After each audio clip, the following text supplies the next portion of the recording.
I'm Paulina. This is Patty, the usual webinar crew, and we've got a special guest here joining us today, Andy Wright, our Managing Director. Good morning. This webinar session is more of a bigger picture webinar, and we are going to highlight the importance of planning and pricing and how to improve your business management within Streamtime. It's also a test. We're using a new webinar tool this week. It's Three in 3 weeks, I think. Yeah. So as you can see, we are looking for a better solution. So this week we are using Demio. So it would be good for you guys to share your feedback on how the session gone today. And introduce yourselves as well. There's a chat panel on the right-hand side there. So feel free to let us know who you are, where you're working, and what you do. And if you have got any questions as we go today, just drop them in that side channel as well, and we'll come back to them at the end. Awesome. So this week's webinar, planning and pricing. Obviously, what does planning mean? It's pretty much getting ready for unexpected in your business. And how important is planning in the business, really? Also, pricing. Are you charging for your time correctly? And what you should be doing if you don't do that well. And that's why we've got Andy here. So Andy ran his own business in the past, and now he's the managing director of Streamtime. So he can share some ideas and maybe tips of how to achieve that in your businesses. I'd say we're all still pretty bad at it. Most especially creative businesses, but there's definitely some learnings. And I think taking the time to kind of go back and looking at what worked and what didn't is quite a big thing to do, to kind of look in your agency. And I think it's always very easy to kind of jump to the next project and jump to the next thing that requires your attention, and to forget to kind of look back at, did you make any money on the last job? And are you making money on clients, which I think is kind of what we're going to look at today. And even understanding the best way to kind of look at that as well. Sure. Are you looking ahead, or are you looking behind? And are you looking at things at a client level? Are you looking at things at a project level? Are you looking at the team who's been working on those to understand how profitable they've been? These are all things that we're interested in understanding more, understanding where profit's really being made, and ensuring that we're covering ourselves when it comes to a project, at least before we're charging that onto the client. So getting visibility around those things is what we're really interested in. Exactly. So when it comes to planning, when it comes to running a business, there's some things that you need to plan for. So what would be the things that you want to plan for? Obviously, your revenue that's going to come into your business. It's very important to know that, this is how much you should be making by the end of the year, end of financial year, for example. That's all in my head right now. Everyone says. Show me. Oh, yeah. Well, yes, it's our end of financial year coming up. So, basically, if you don't have any money, you can't pay anyone, you're not going to be doing any work. It's a pretty simple thing, but it's, one of the key things I think is this balance between revenue for the work that you're doing, which kind of shows up in a kind of P&L or a WIP report. But that versus actually how much money is coming in this month can be quite different depending on the different kind of payment terms that you have with your clients. So looking out for that, and I can say that kind of for the people, we would, we'd bill every 14 days with a client if we're working on a project, because cash flow was just always number one. But if you've been a bit quiet and then you win a job, and then actually the payment terms with the client are like 90 days after the date of the invoice, and you're not invoicing until you're halfway through the project, you're probably already out of business before that project is finished. So it's kind of quite key to be able to set that up as well, to be able to monitor it regularly. There's something to be said, I think, about planning ahead financially, but also understanding the capacity that you can take on, and is the amount of work that a certain project demands, is that not too much for your studio to currently take on, yet is it paying a sufficient amount to keep your studio up and running? And then it becomes a question which kind of leads nicely in what will be the second half of today's webinar in terms of pricing. So how are you charging for that project? Are you charging enough, what you should be? And so these are things we want to kind of raise and encourage you to think about and challenge yourselves in terms of thinking that what you're currently doing might be the best thing to do, and think, well, why couldn't I charge more? And how do maybe you charge more? a kind of topic for a future webinar, which is webinar. That's not a webinar about revenue. A topic for a future webinar, which is like you were just saying, like you might suddenly want to be able to do all this work, but then you're going to load up your team, and it's just you're going to burn them out, which is a very interesting kind of topic, and obviously one that I'm pretty passionate about at the moment with some of the work we do with Never Not Creative. So I think actually that's potentially a good topic for future. Add it to the queue. Done. Add it to Done, the done, queue. There we Queue go. it up. All right. Cool. Without further ado, let's jump in. And as you kind of said, Holly, we are going to be about planning today, pricing, and within planning, we're interested in kind of separating these into revenue and hours and capacity. And we've already kind of touched on these things already, but let's kind of maybe just express where in Streamtime the best way to kind of manage revenue coming through the business is. I'll let you take the wheel on this Should we one. share our screen? I'm going to share the screen. Let's share the screen. Sorry, this is a new piece of software. I'm learning. Please let us know your feedback on this software, because We really like it. we like it on our end, and we'd love to know what you think about it on your end. Is it easy to chat? Is it easy to see? Is the quality good? Is it jumping? Let us know. Yeah. Be honest. Be honest, because we won't use it again if it's not any good.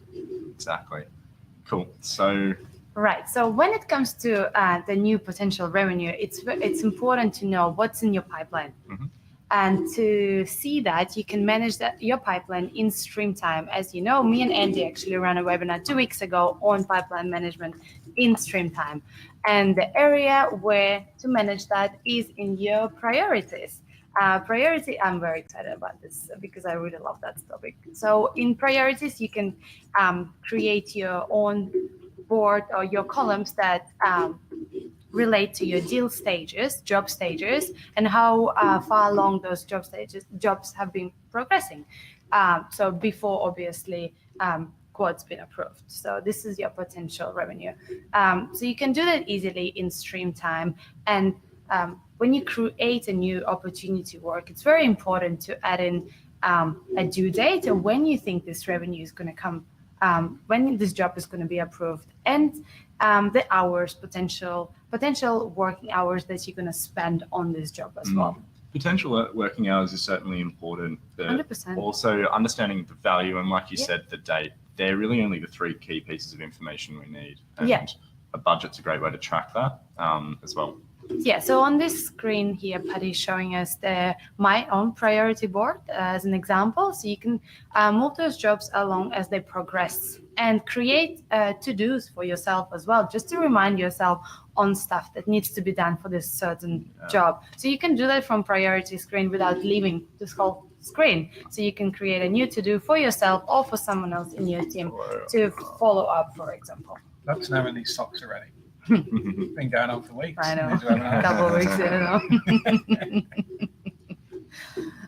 So easy to create a reminder for yourself in a week's time to follow that one up. And when the time comes as well, maybe you want to create a quote and send that off to them as well. Yeah, and if you do like to have a look at that webinar that we ran 2 weeks ago, there's a link to a video that Patty can share with everybody. It's already in there. Reading my mind. Yeah, so you can watch All the that notes. and is the notes also shared? Yes. Yeah. Yeah, so feel free to watch it on your own time. Cool. Now, let's kind of shift towards hours and capacity and thinking ahead here.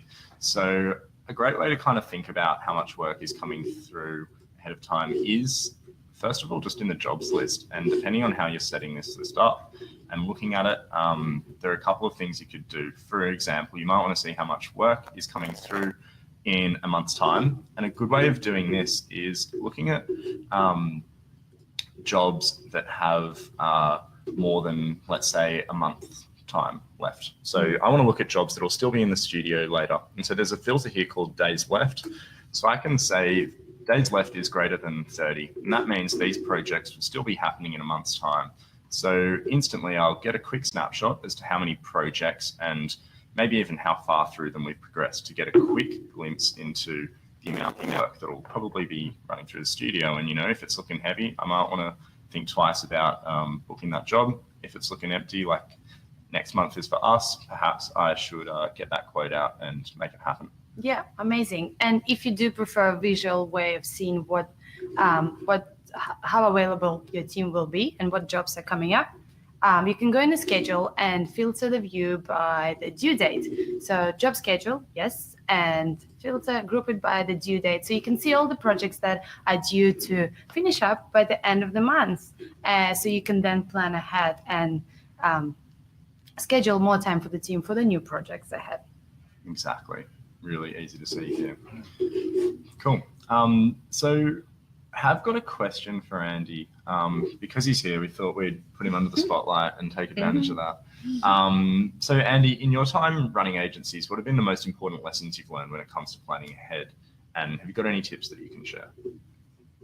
Yeah, I think we always used to look kind of by person at how much they had on, and basically we were looking at how full were they going to be and when were they going to become available. So you could start to see that, okay, so we've got Mel, Amanda, Joe, they're all planned out literally for the next 12 weeks. If we had a big project come in, but then we might have something else come in, and I'm sure people have this, which is there are certain people that are really good at certain pieces of work or certain kind of briefs in your studio, and you kind of just want them to work on everything. And then you very, very quickly understand that actually they can't. And so you've got to divvy up the work better. Or you need to hire new people, or you need to bring in freelancers. And so obviously that's a nice problem to have. But then there's also I think the other thing of kind of managing that capacity is, I think we were in quite a privileged position sometimes that the clients wanted to work with us, and when we were too busy, we were able to tell them to wait. In fact, we told Streamtime to wait quite a few times, and in fact, when we were still working with them, they told us to wait when I came over here. So there's a few times where you go, if you've got that relationship, it's okay to make people wait. Until you've got the proper time to be able to do it. And I think, we always want to say yes, we always want to try and get stuff done as quickly as possible.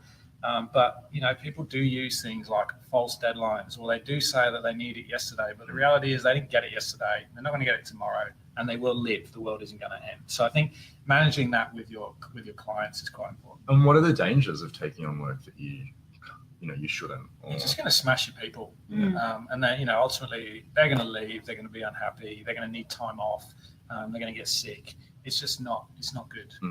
And so, if you're sort of making up, and that is a challenge, like running an agency is this constant balance of, it's never a perfect, you can plan out your budget at the beginning of the year, and you can go, okay, well, I need to make this much money each month, and it's going to cost me this much money each month to run the business. It never runs that smoothly. 1 month you're going to do double the revenue that you do the next month, and that's good because the next month is looking crap.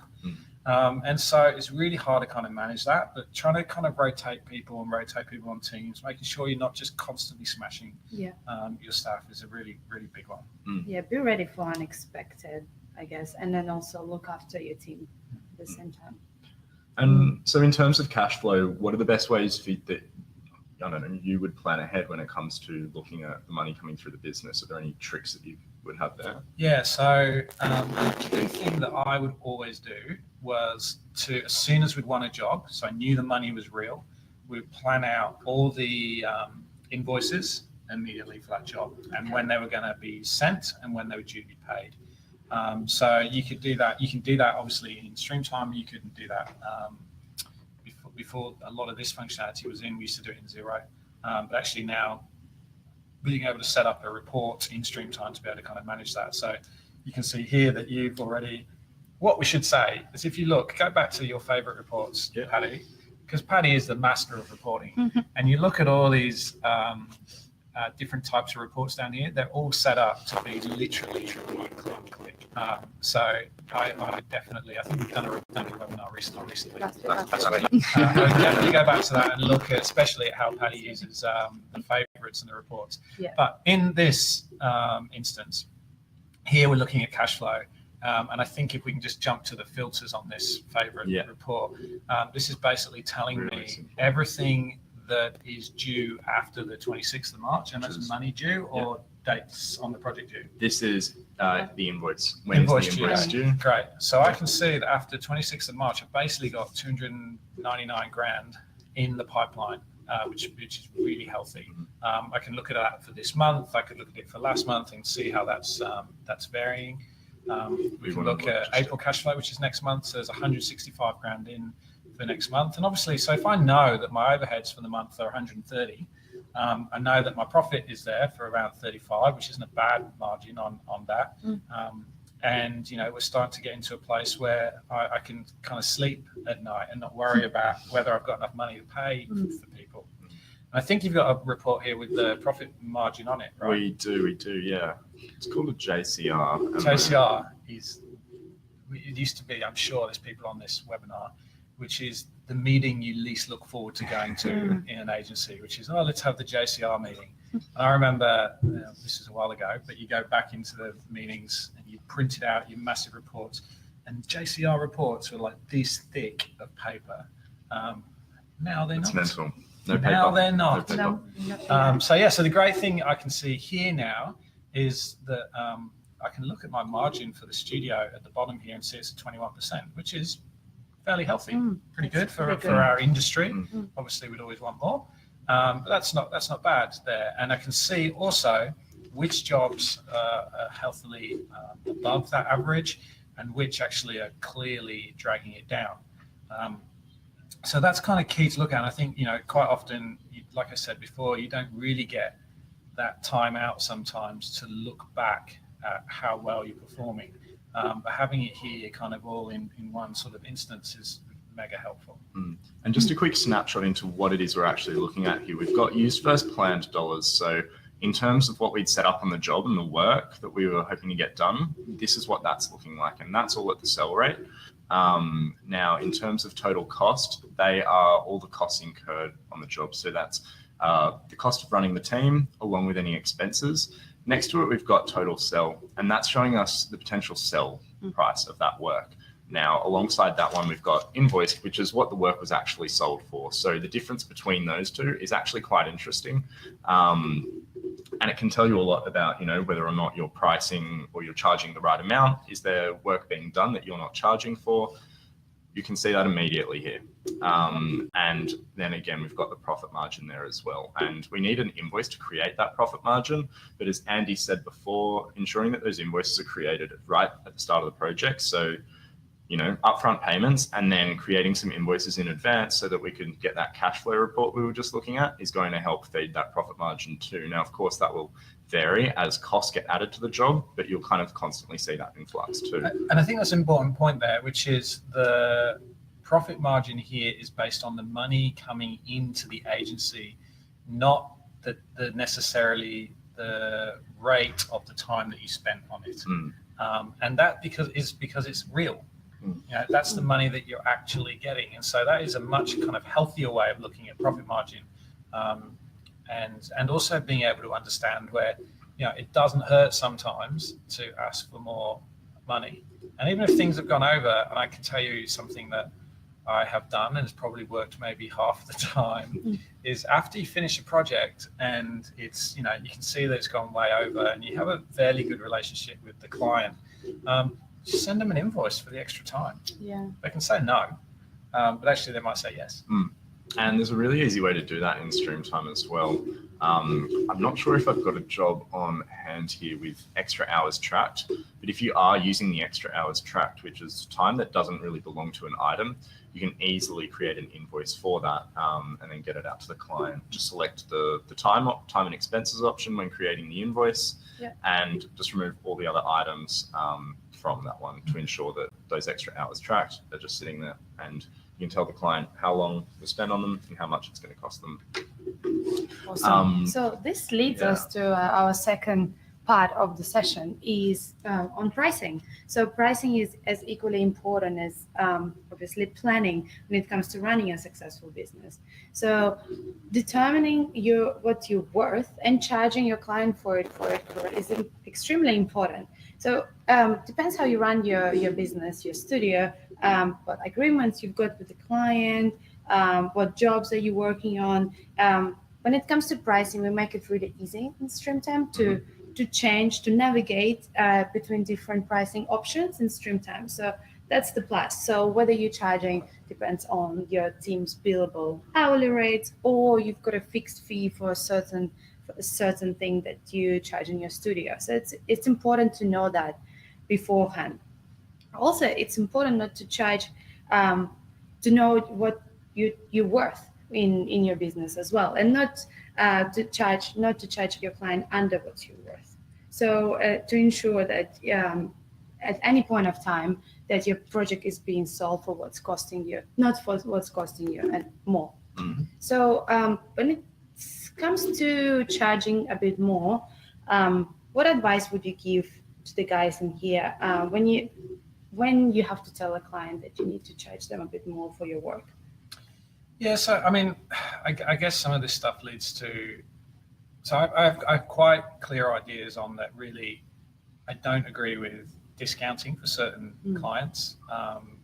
It's basically your time is your time, the work is your work. It's years of experience that kind of get to that point. I know that there is, times when you want to kind of offer a discount to win a job, but ultimately I think that kind of comes back and bites you, later on.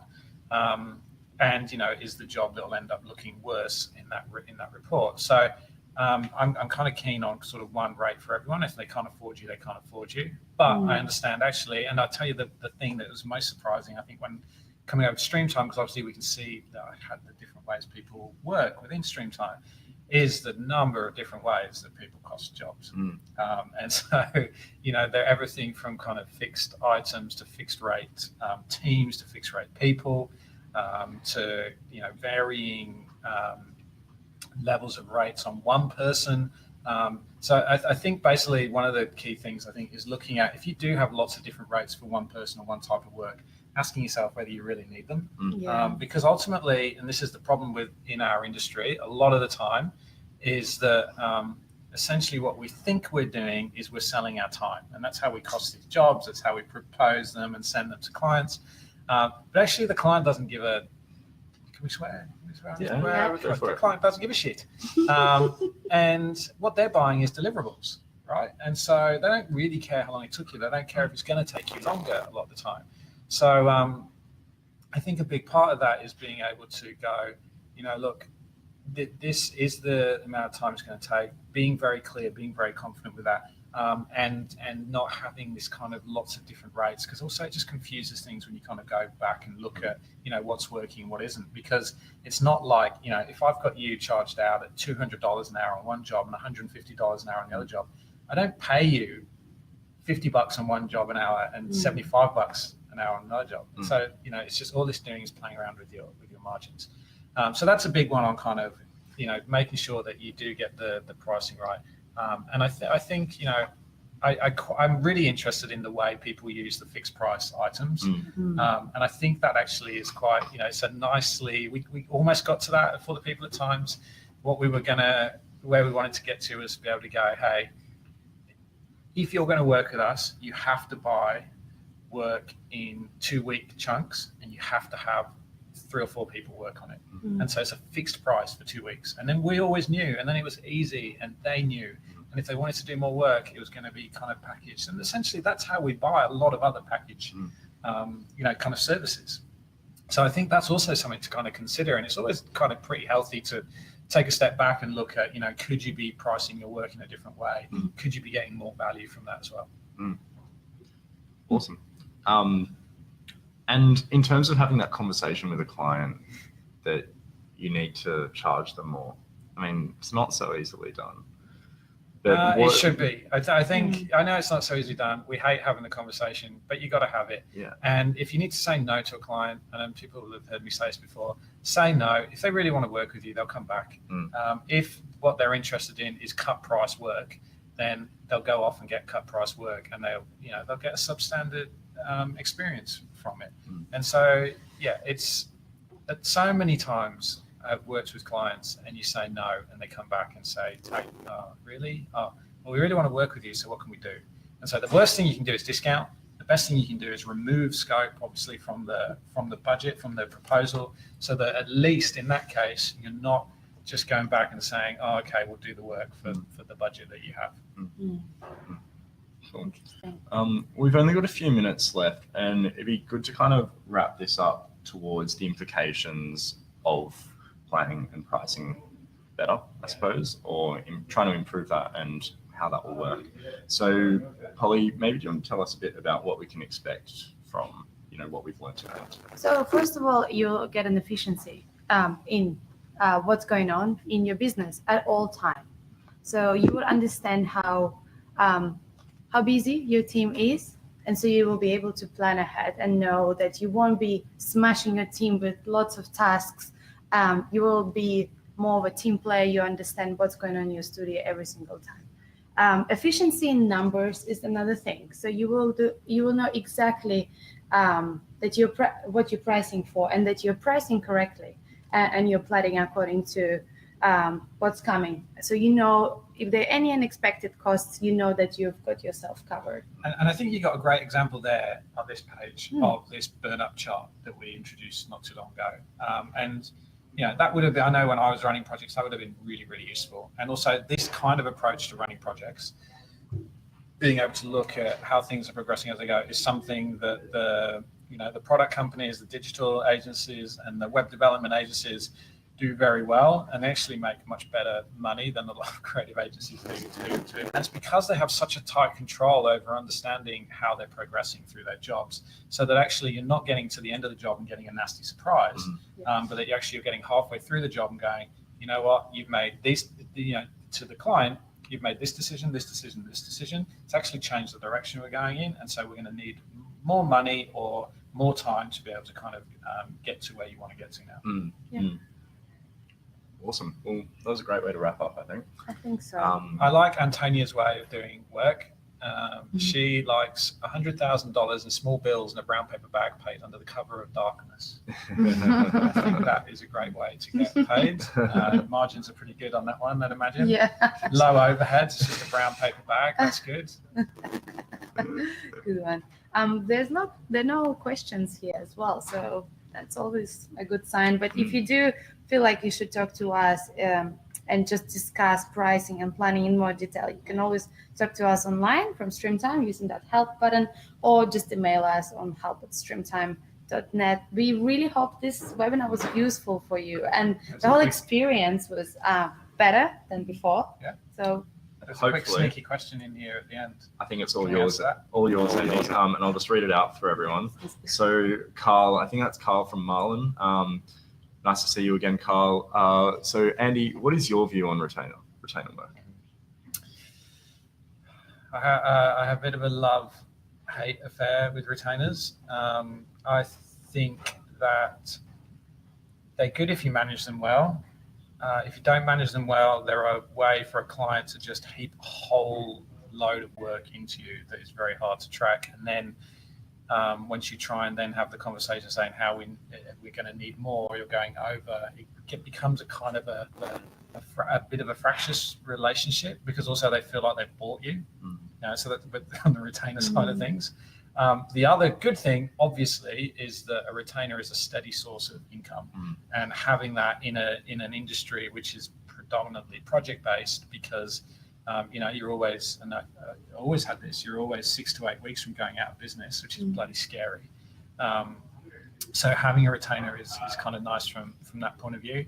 I think the retainer part is just, the good thing that works is just being very, very clear on what the retainer covers and what it doesn't cover. And regularly communicating how the retainer is tracking, rather than just billing every 3 months. So I've been on the other side, haven't been a client, and I know that just from a mindset thing, which would be, I've paid my retainer every month for the year. The reality is I spent all the money of that retainer in the first 2 months of the year. And then I look in my budget and I go, oh, so the agency's still, invoicing me 50 grand a month here, but they're not doing anything. The reality is we spent it all up front. We're just staggering that payment across. And so you kind of get into this interesting mindset of like, I'm sort of resenting the fact now that I'm still paying for you, but it doesn't feel like you're doing any work. So overall, I'm not a massive fan, and I think I would prefer other ways to shore up income and revenue. And that might be in kind of, making sure you charge for the IP that you create on your work, or licensing your work perhaps. But again, that's probably another webinar as well. Definitely. That definitely is a webinar. A webinar, serious webinar. We could do a whole series on this, I think. Yeah. Awesome. Well, that's right on 30 minutes. Yeah. And thanks everyone for tuning in.